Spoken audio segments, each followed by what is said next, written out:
Hello नमस्ते साथीहरू, स्वागत छ आजको अर्को नयाँ भिडियोमा। आजको भिडियोमा मैले तपाईँहरूलाई मेरो सेयरको पासपोर्ट बिर्सेको केसमा कसरी हामीले रिसेट गर्न सकिन्छ। ब्याङ्क नगइकन हामीले मोबाइल घरमै बसेर आफ्नै मोबाइलबाट मेरो सेयर एपबाट अथवा वेबसाइटबाट कसरी हामीले तपाईँको इमेलमा पासवर्ड रिसेट गर्ने भन्ने यस बारेमा भिडियो लिएर आएको छु। भिडियो पुरा अन्तिमसम्म हेरेर साथ दिनु होला, लाइक र सेयर गर्न नभुल्नु होला। त्यसको लागि सर्वप्रथम तपाईँले खोल्नुपर्ने हुन्छ मेरो सेयर एप तपाईँले पहिला खोल्नुहोस्। त्यस पछाडि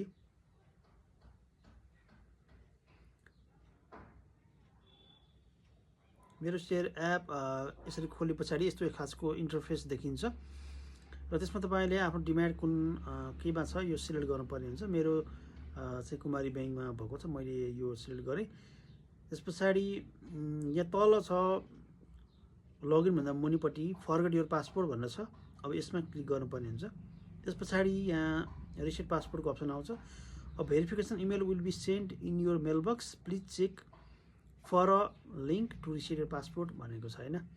अब तपाईँले आफ्नो डिमान्ड कुनमा छ त्यो सिलेक्ट गरेँ। त्यस पछाडि युजर नेम हाल्ने। युजर नेम भनेको तपाईँको डिमान्ड नम्बरको पछाडिको क्लाइन्ट आइडी है, मैले यहाँ मेरो हाल्छु। त्यस पछाडि अब इमेल हाल्ने।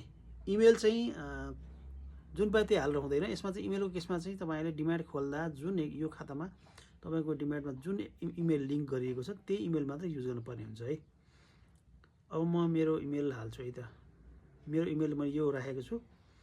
अब डेट अफ बर्थ राख्नुपर्ने हुन्छ। डेट अफ बर्थ पनि तपाईँको ब्याङ्क एकाउन्टमा खाता खोल्दा जुन किसिमको डिमान्ड खातामा जुन किसिमको सिटिजनसिप नम्बर राखेको छ र डिमान्डमा त्यही किसिमको सिटिजनसिप नम्बर आएको हुन्छ र त्यही नै हामीले राख्नुपर्ने हुन्छ, नत्र म्याच गर्दैन है। अब मैले यहाँ मेरो डेट अफ बर्थ सिलेक्ट गर्छु होइन।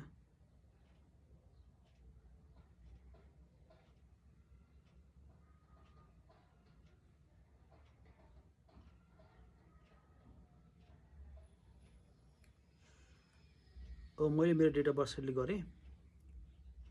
त्यस पछाडि अब सेन्ड रिक्वेस्टमा क्लिक गरिदिने।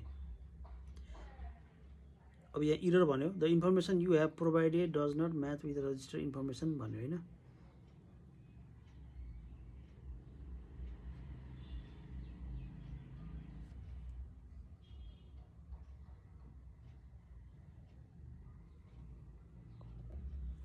अब मेरो इमेलमा गइसकेको छ।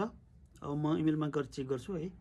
त्यसरी तपाईँले ठ्याक्कै डेट अफ बर्थ र इमेल एड्रेस ठ्याक्कै मिलेपछि तपाईँको म्याच गरेपछि तपाईँको इमेलमा रिसेट बक्समा जान्छ है त।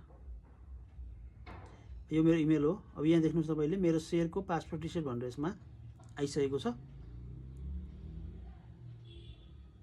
अब यहाँ इमेलमा क्लिक गर्ने। त्यस पछाडि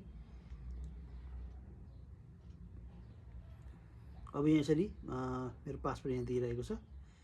अब तपाईँले त्यो हालेर चाहिँ नि लगइन गर्यो भने तपाईँको इमेल रिसेट सक्सेसफुल्ली हुन्छ।